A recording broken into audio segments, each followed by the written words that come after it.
Ya, untuk mengetahui perkembangan di pasar komoditas, kita telah terhubung dengan Direktur PT TRFX Garuda Berjangka, Ibrahim. Selamat pagi Pak Ibrahim. Ya Pak Ibrahim, harga Selamat emas... pagi Mas Rolando. Siap. Ya Pak Ibrahim, ini harga emas beberapa hari terakhir tidak jauh nih dari level 1.900. Nah, apakah hari ini emas akan rebound ke level 2.000 Pak?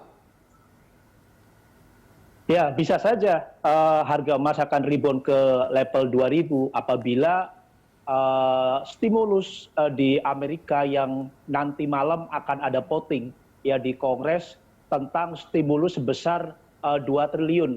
Kita tahu bahwa ada selisih 200 miliar US dollar yang diminta oleh Kongres, yaitu 2,2 triliun US dollar dan pemerintah hanya 2 triliun US dollar.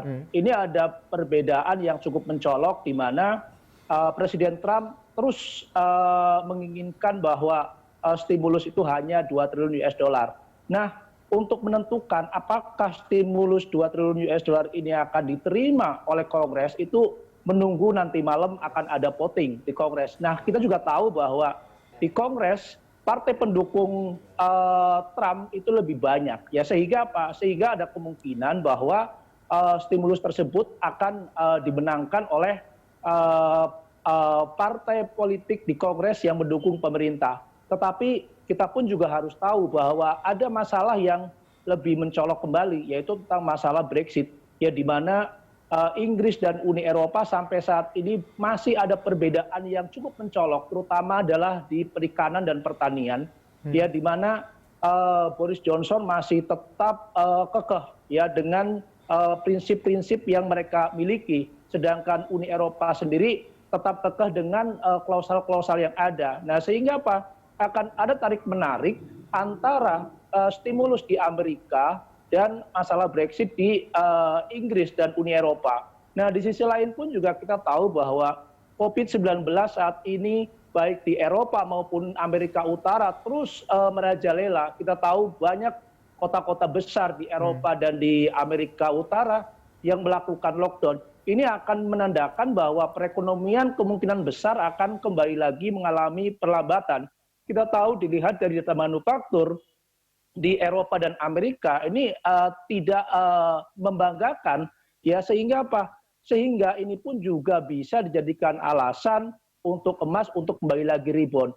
Tetapi ada satu kunci di mana vaksin kemungkinan besar di bulan November itu sudah akan dipasarkan di Amerika. Ini pun juga akan menentukan apakah emas itu akan rebound lebih dalam lagi, ya lebih tinggi lagi. Bisa saja untuk menyentuh level-level 2000 ini adalah sangat tipis. Bisa saja saya katakan 99% ya dalam perdagangan minggu ini emas bisa menyentuh level di 2000.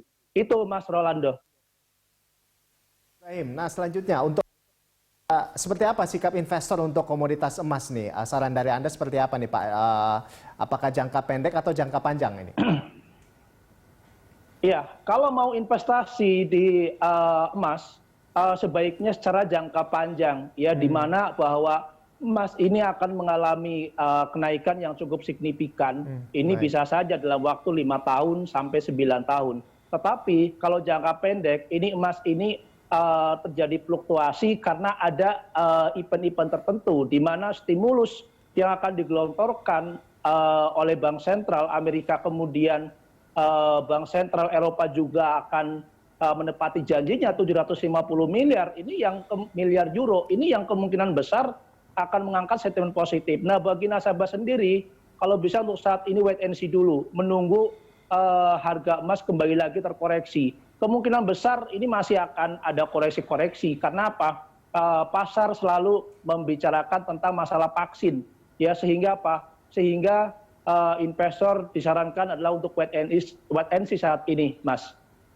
Baik, nah selanjutnya selama beberapa hari terakhir harga CPO ini ditutup terkoreksi nih Pak. Nah ini faktor apa yang menyebabkan CPO terkoreksi?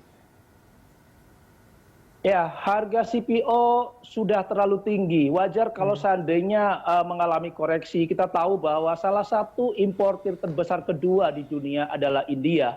India saat ini mengalami satu permasalahan ekonomi akibat lockdown yang terjadi saat ini.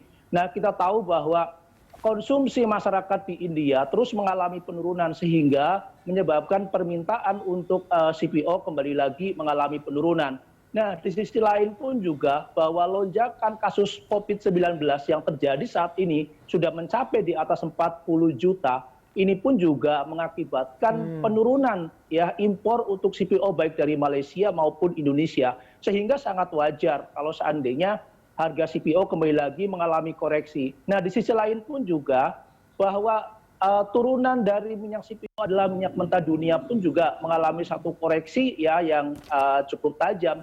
Di samping itu juga substitusi dari CPO adalah kacang kedelai pun juga mengalami penurunan sehingga sangat wajar kalau seandainya minyak CPO dalam minggu-minggu terakhir ini mengalami koreksi dan koreksinya pun juga kemungkinan besar akan kembali berbalik karena akan ada rilis data dari Malaysia tanggal 1 sampai 20 Oktober bahwa kemungkinan besar ekspor CPO dari Malaysia akan mengalami peningkatan. Nah, di sisi lain pun juga kita tahu bahwa masalah La Nina sampai saat ini ya terus membayangi negara-negara penghasil minyak CPO seperti Malaysia dan Indonesia. Kemungkinan besar akan terjadi banjir besar, ya ini akan mengakibatkan panen raya kemungkinan akan tertunda, kemudian juga transportasi ya dari perkebunan kelapa sawit ke pabrik ini pun juga akan tertunda.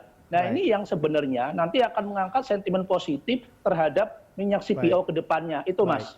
Ya, kalau begitu apa nih Pak sarannya untuk investor di komoditas CPO? Apakah hold dulu atau mulai akumulasi beli ini Pak? Sebenarnya kalau untuk minyak CPO bagi investor ini saat yang tepat untuk mengoleksi untuk minyak CPO. Karena apa? Ada kemungkinan besar memasuki bulan November harga minyak CPO akan kembali lagi rebound. Karena kita tahu bahwa memang sebelumnya saya memberikan argumentasi bahwa minyak CPO kemungkinan besar akan ke level 3.800. Tetapi bisa saja untuk akhir tahun ini mencapai di level 3.600. Saya koreksi bahwa 3.600 kemungkinan besar akan tercapai. Karena apa? Jadi layak dikoleksi tentang apa masalah ya? B30 memang dalam tahun ini B30 tidak di bulan ini ya di bulan Oktober, di bulan September untuk bioetanol tidak mencapai target, tetapi kemungkinan besar mendekati bulan November Desember bioetanol di Indonesia akan mencapai target di 9,4 juta liter. Ini yang akan mengangkat sentimen positif terhadap minyak CPO di tahun ini, Mas. Baik, nah yang terakhir ini untuk kopi, pergerakannya hari ini seperti apa nih? Singkat saja Pak. Ya, kopi saat ini cukup bagus ya karena ada permasalahan dengan La Nina. Salah satu negara produsen dan eksportir terbesar yaitu Vietnam ya saat ini seharusnya di bulan-bulan November di bulan-bulan Oktober November itu harusnya panen raya. Tetapi ada kemungkinan besar panen raya ini akan tertunda bisa saja di akhir-akhir di bulan November. Kenapa? Karena kita tahu dengan adanya hujan yang cukup tinggi ya, kemudian kadar air kopi pun juga akan berkurang. Nah, di sisi lain pun juga kematangan ya untuk kopi pun juga akan sedikit melambat. Ini yang kemungkinan besar akan mengakibatkan permintaan tinggi, ekspor pun juga akan relatif lebih rendah. Sehingga apa? Sehingga wajar kalau seandainya harga kopi ini akan melambung ya di bulan November dan bulan Desember itu, Mas. Baik. Terima kasih Pak Ibrahim atas informasinya dan sudah bergabung bersama kami di IDX Opening Bell. Dan pemirsa demikian tadi Direktur PT TRFX Garuda Berjangka, Ibrahim.